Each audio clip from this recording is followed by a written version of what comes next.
All right, let's get right into it because today we are taking a deep dive into one of the most fascinating and honestly one of the most counterintuitive forces in our lives, attraction. We're going to explore a perspective that suggests the very things we're told to do to build love might actually be the things that are silently poisoning it. And this is the big question, isn't it? It's the central paradox that we're going to unpack. I mean, we're taught our whole lives that more is better. More communication, more openness, more time together. That's the recipe for a healthy relationship. But what if that's not the whole story? What if the real, undeniable magic of attraction isn't about what you give, but about what you strategically hold back? Let's find out. So to kick things off, the source material we're looking at puts forward this core idea. Attraction just isn't logical. It's not a checklist of pros and cons, it's an emotional, almost primal force. And it absolutely thrives on things that feel rare, a little scarce, and not completely 100% within our grasp. It's a challenging idea, for sure, and it really flips a lot of common dating advice on its head. This right here, this is the heart of the entire explainer. The idea isn't about playing games or being manipulative, let's get that straight. It's about understanding rhythm. It's about the dance.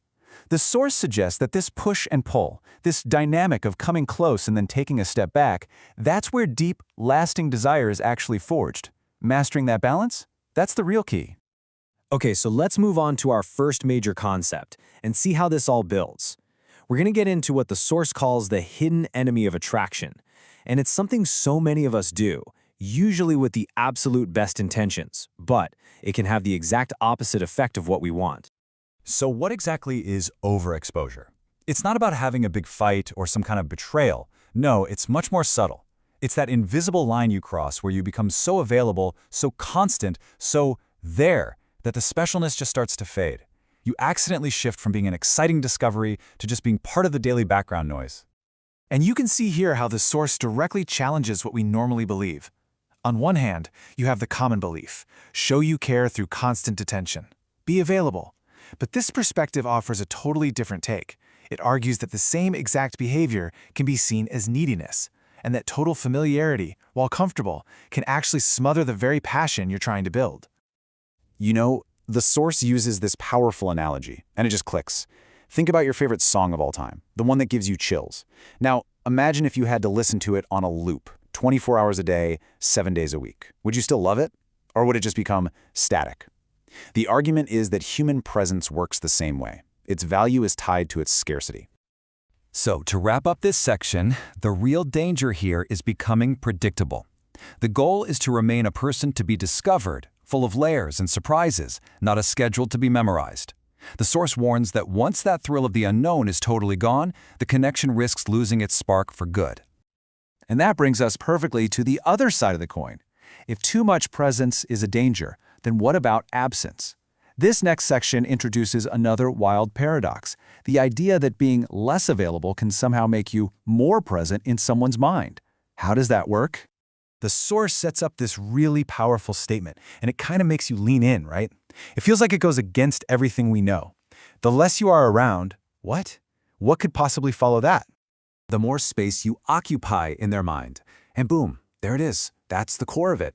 According to this viewpoint, when you're not physically there, you create a vacuum. You create a space for their mind to fill in the blanks with curiosity, with imagination, and most importantly, with longing. They start thinking about you. Now, again, the source is really clear on this. This is not about playing childish games or manipulation. It's presented as a psychological strategy. By strategically stepping back at the right moments, you're not ghosting someone. You are simply creating the space for them to wonder about you. And that wondering, that little bit of, what are they up to? That creates an emotional pull that is often far more powerful than constant pursuit. I mean, this one sentence just sums it all up, doesn't it? It's like light and shadow. You can't fully appreciate one without the other. In the exact same way, your presence becomes so much more potent, so much more valued when it isn't a 24/7 guarantee. It's the contrast that gives it meaning. Okay, let's switch gears and talk about our third critical concept.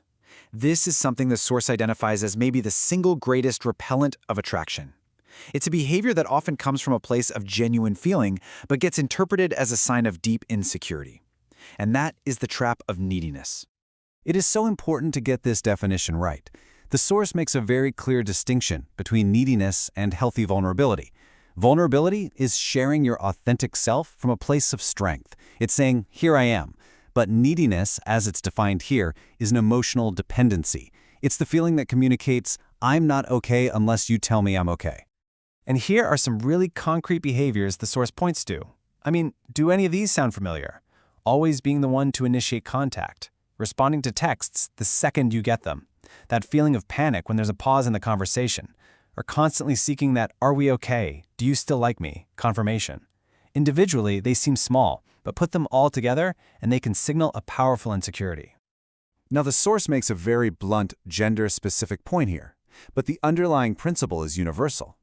The argument is that deep, genuine attraction is fundamentally linked to admiration and respect, and when one person is perceived as constantly clinging, constantly needing that validation, that respect can start to erode, and when respect goes, attraction often follows right behind it.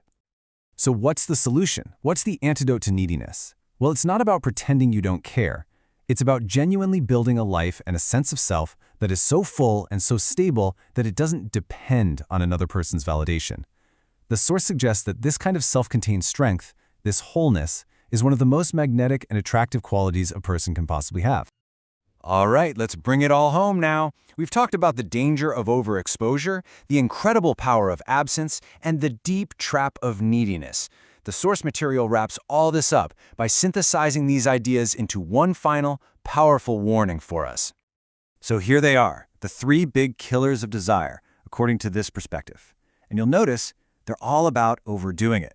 First, there's oversharing, killing the joy of discovery by putting all your cards on the table on day 1. Then there's overstaying, killing any sense of longing because you never give them a chance to actually miss you. And finally, overexposure, killing your perceived value by being so endlessly available that you become common. And this right here is the final transformative takeaway. This is the big mindset shift. The entire focus moves away from an outward act of chasing and pursuing and turns into an inward act of becoming. It reframes attraction not as something you get from someone else, but as something you radiate from within, simply by building a strong, independent, and fascinating life for yourself. And that leaves us with this final, massive question to think about. This is the delicate balance, the tightrope walk of modern love. We all crave intimacy and real connection, and that requires us to be open and vulnerable. But at the same time, attraction, as this source argues, requires a degree of mystery, a little bit of intrigue. Finding that line, your own personal line, well, that's the real art, isn't it?